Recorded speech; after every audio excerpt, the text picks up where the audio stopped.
Romanos 8, capítulo 8.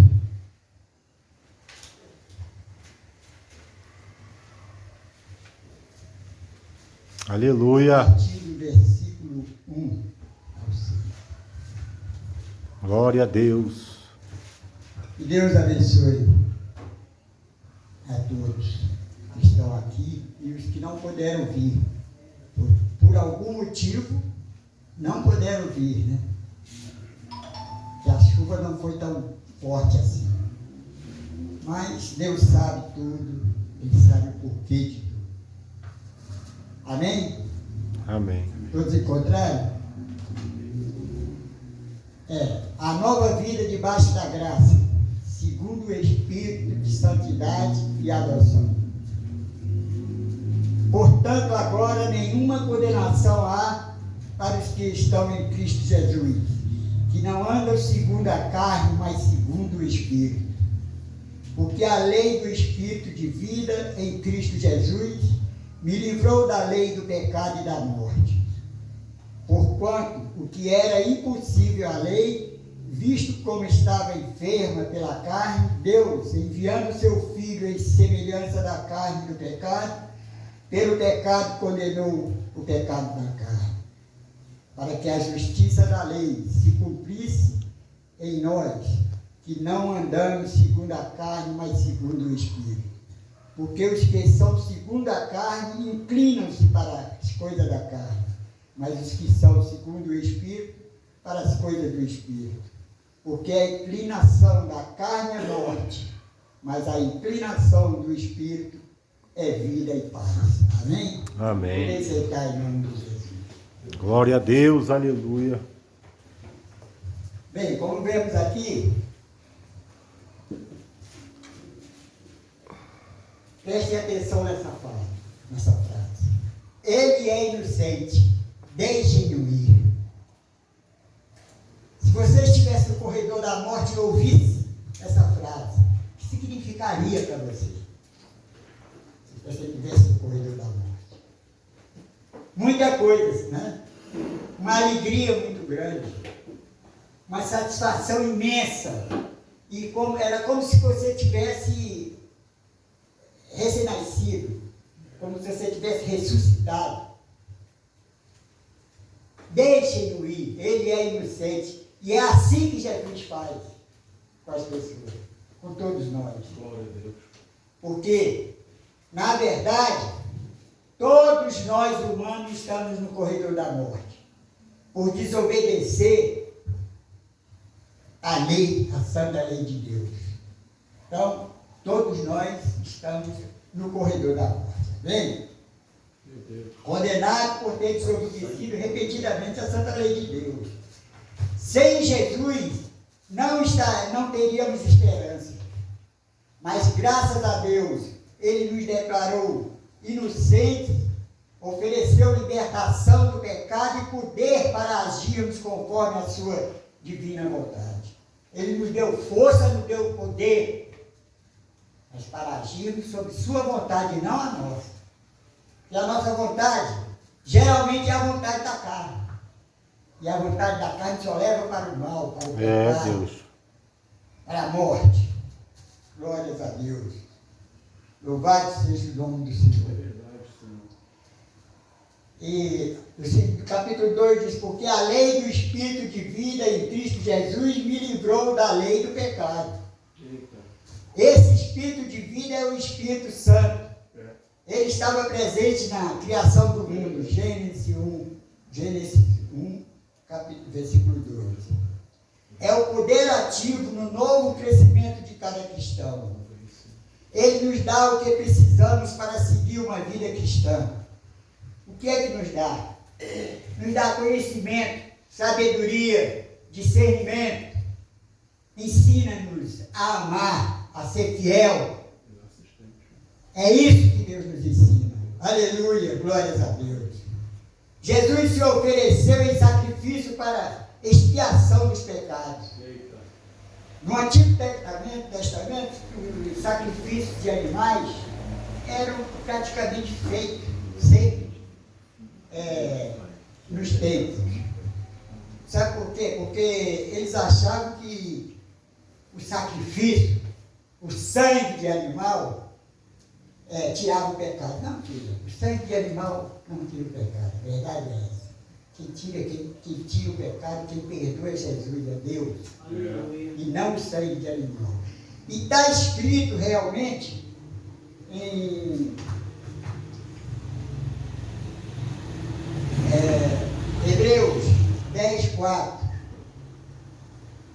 Porque é impossível que sangue de touro, sangue de bode tire pecado. Está escrito. Então mentira. O que tira pecado é o perdão de Deus, é o perdão de Jesus. Glória, é verdade. Aleluia. Precisamos ficar certos disso, seguir a lei de Deus, fazer a vontade do Senhor, para podermos ser santificados. Amém? Paulo dividiu as pessoas em duas categorias: aqueles que se deixam controlar por sua natureza pecaminosa e aqueles que seguem o Espírito Santo.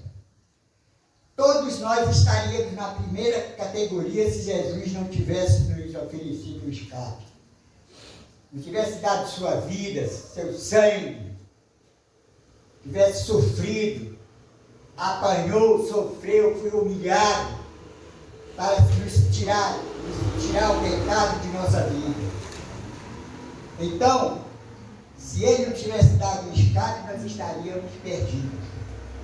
Deus. Uma vez que tenhamos respondido sim a ele, seu caminho nos traz a vida e a paz.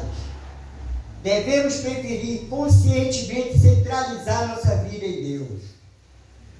Portanto, meus irmãos, e o que nós temos que fazer? Ler a Bíblia, analisar, ver. Ali ensina tudo. A Bíblia nos ensina a viver, nos ensina a amar, nos ensina a tratar o nosso próximo, nos ensina a ter fé. Ensina tudo. É um livro santo sagrado que nos ensina tudo. Para descobrir a diretriz divina da vida. A Bíblia, leia a Bíblia para descobrir as diretrizes divinas da vida e passe a segui-las. Em cada situação de perplexidade, pergunte a si mesmo: o que Jesus gostaria que eu fizesse? O que você acha que Jesus gostaria que você fizesse? É que obedecesse a Ele, obedecesse a sua lei, obedecesse o seu mandado. É isso que Jesus queria, e Ele quer, aliás. Então nós estamos aqui nesse mundo.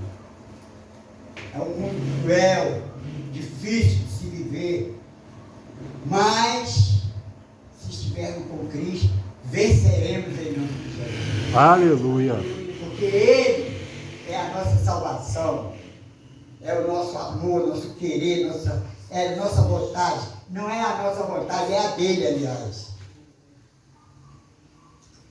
Quando o Espírito Santo indicar o que é certo, faça-o imediatamente. Você, às vezes, o Espírito Santo fala, você está em casa, está chovendo, diz assim: não vou na igreja não, está essa chuvinha aí fria. Aí o Espírito diz: vai lá, aqui você não ganha nada, lá você vai ganhar tudo. Você vai ganhar coroa, pedra na sua coroa. Então, a pessoa, às vezes, fica em casa. Não é assim que se faz.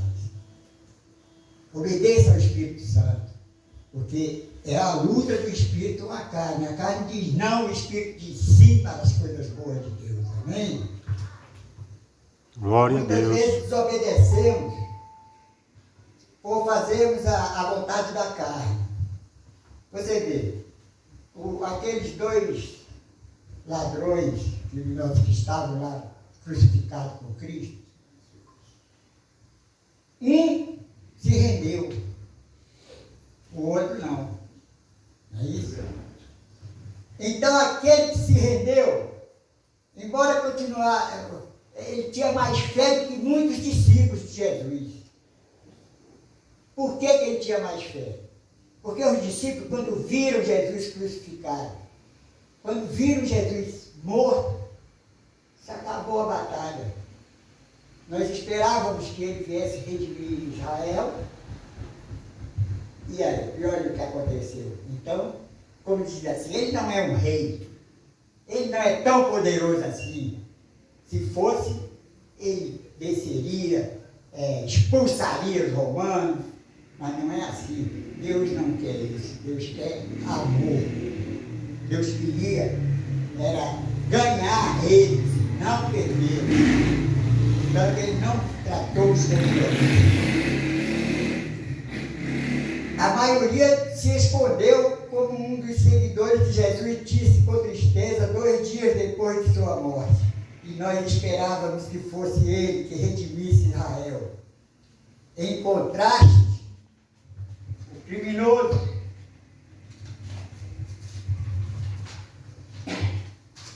o homem que morria ao seu lado, pediu: Senhor, lembra-te de mim quando entrares no teu reino. Esse tinha fé, e é isso que Jesus nos ensinou. E é isso que ele quer, é fé, é amor, é vontade de servir. Muitas vezes eu não tenho vindo ao culto. Por quê? Porque eu estou doente, realmente estou sentindo mal. Eu estou numa certa situação, meu filho aí sabe o que eu tenho passado, não é fácil. Por exemplo, amanhã eu vou ter que sair de madrugada também, a semana toda quase que eu vou no médico, entendeu? Eu vou fazer exames, vou lá para São Francisco Xavier, a clínica Piquet, Carneiro, então amanhã eu vou para lá de novo. Então muitas vezes eu não venho à igreja, aí diz assim, poxa, mas mora aqui perto, não vem à igreja, procura saber o porquê. Aliás, a maioria aqui sabe. Eu tenho problemas seríssimos e tenho que fazer tratamento, senão para de vez. Então é assim. A julgar pelas aparências, o reino estava acabado. Como é inspiradora a fé daquele ladrão, foi inspiradora a fé do ladrão, que sozinho foi capaz de enxergar além da vergonha presente a glória vindoura. É isso que nós temos que ver, enxergar lá na frente a glória de Deus. No momento se estamos sofrendo, se estamos passando por momentos difíceis, a gente deve não se desesperar nunca. Ver, olhar, e poxa, meu Deus, eu estou sofrendo sim, mas isso é alguma coisa, como disse o bispo, Deus quer fazer alguma coisa, tem algum propósito nisso, nesse sofrimento. Então a gente tem que ficar tranquilo, confiar em Deus e seguir em frente. Quando confiamos em Cristo, fazemos uma troca. Ele toma nossos pecados e nos torna justos para com Deus. Nosso pecado foi lançado sobre Cristo em sua crucificação. Recebemos sua justiça por ocasião de nossa conversão. Isso é que os crentes querem dizer quando se referem à expiação que Cristo fez pelo pecado. No mundo, as permutas são bem-sucedidas quando as pessoas trocam de valor relativamente igual. Ninguém vai trocar uma pulseira de ouro no valor de 50 mil reais por um anel de bijuteria que vale 2, 3 reais. Não é isso? Mas foi isso que Cristo fez. Ele trocou sua justiça pela coisa mais desprezível, que é o pecado. Não tinha valor nenhum. Pelo contrário, era desprezível. Então, é isso que Cristo faz. Ele fez para nos salvar, para nos livrar do pecado, da morte do pecado. E a morte não é a morte física não é muito significativa. Pior é a segunda morte, é a morte espiritual. Esta sim é a separação eterna de Deus. Meu Deus. Esta é a morte É, Deus. que nós devemos temer. Portanto, devemos passar por cima de todos os obstáculos, menos